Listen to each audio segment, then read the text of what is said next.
Había una ciudad en la que no habitaban personas, como sucedía en el resto de ciudades de ese planeta.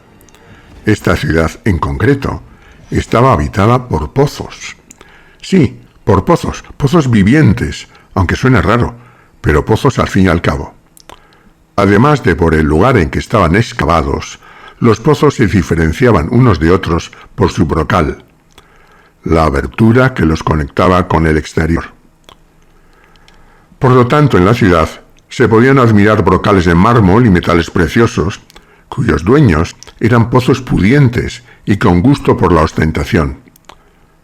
Pozos humildes de ladrillo y madera, y otros más pobres, que solo eran agujeros que se abrían en la tierra. Los pozos habitantes de esta ciudad se comunicaban de brocal a brocal, y las noticias se extendían rápidamente de una punta a otra.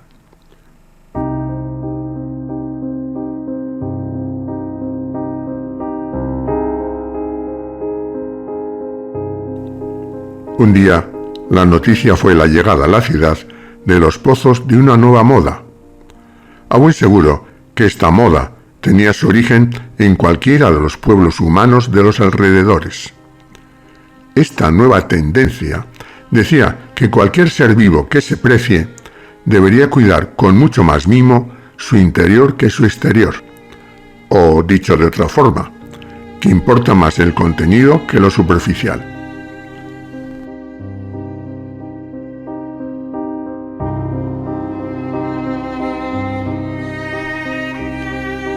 Siguiendo esta moda, los pozos de la ciudad empezaron a llenarse de cosas. Algunos se llenaban de monedas de oro y piedras preciosas. Los más prácticos se llenaron de electrodomésticos y aparatos mecánicos.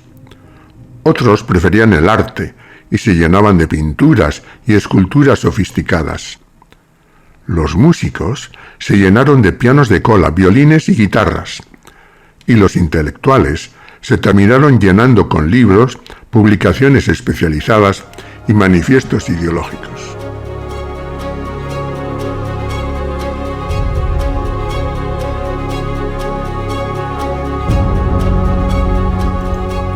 Con el paso del tiempo, la mayoría de los pozos se habían llenado hasta tal punto que ya no les cabía absolutamente nada más. Como pasa con los humanos, los pozos no eran todos iguales, por lo que, si bien algunos se conformaron, otros muchos empezaron a pensar que debían hacer algo para poder seguir metiendo cosas en su interior. El más ocurrente pensó que en lugar de apretar su contenido, podía aumentar su capacidad ensanchándose.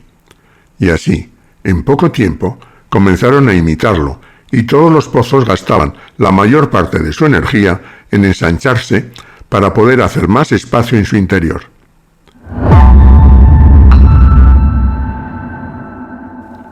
Había un pozo pequeño, discreto y alejado del centro de la ciudad que observaba a sus compañeros ensanchándose sin medida y pensó que si continuaban así, en breve, se confundirían sus bordes y cada uno de ellos perdería su identidad. Quizá preocupado por esa idea, fue como se le ocurrió que otra manera de aumentar su capacidad era crecer, sí, pero no a lo ancho, sino hacia lo profundo. Pensó que mejor hacerse más hondo en lugar de más ancho.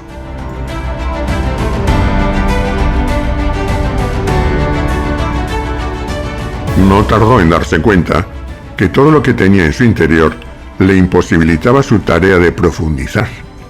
Si quería continuar con su idea de ser más profundo, debía tomar la decisión de vaciarse de todo su contenido.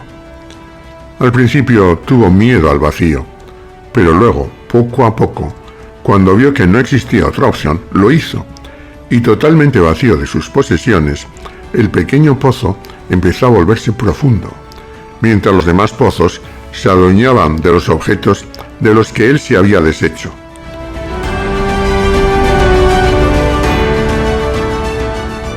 Un día, sin esperarlo, como sucede con estas cosas, se llevó una gran sorpresa. Adentro, muy adentro, y muy en el fondo, encontró agua. Nunca antes otro pozo había encontrado agua.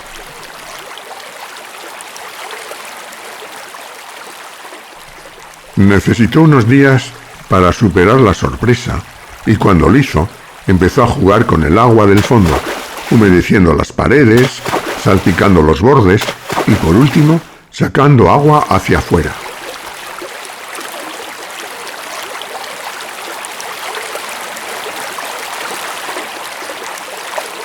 La ciudad de los pozos nunca había sido regada más que por la lluvia, que era bastante escasa.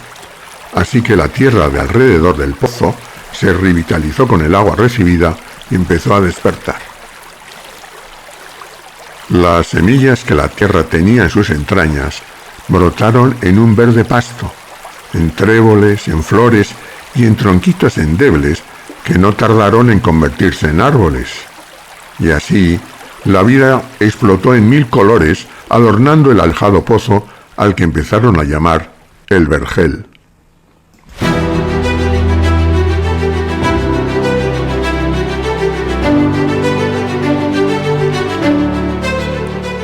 Los demás pozos le preguntaban cómo había conseguido el milagro. No es ningún milagro, contestaba el Vergel. Solo hay que buscar en el interior, hacia lo más profundo. Muchos quisieron seguir su ejemplo, pero fueron perdiendo la idea cuando se dieron cuenta de que para ir hacia lo más profundo, primero debían vaciarse. Y siguieron haciéndose cada vez más anchos para llenarse de más y más cosas, hasta que, en la otra punta de la ciudad, otro pozo tomó la decisión de aceptar el riesgo del vacío y empezó a profundizar. Y también llegó al agua, y también salpicó hacia afuera, creando un segundo oasis verde.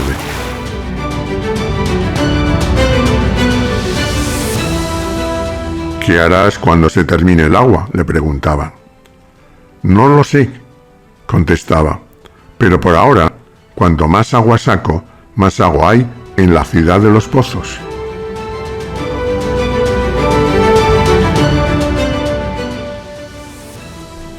Todavía pasaron algunos meses antes de que llegara el gran descubrimiento.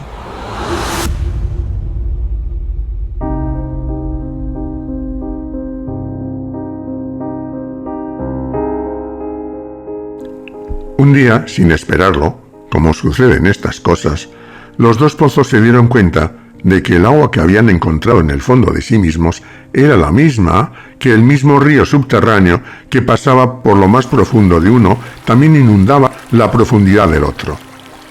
Y así se dieron cuenta de que se abría ante ellos una nueva vida. Ahora no solo podían comunicarse de brocal a brocal, superficialmente, como lo hacían con los demás pozos.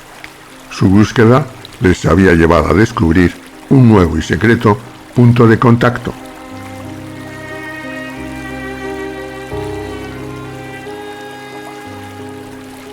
La comunicación profunda, que solo la consiguen aquellos que tienen el coraje de vaciarse de todos sus contenidos y buscar en lo más profundo de su ser lo que tienen que dar.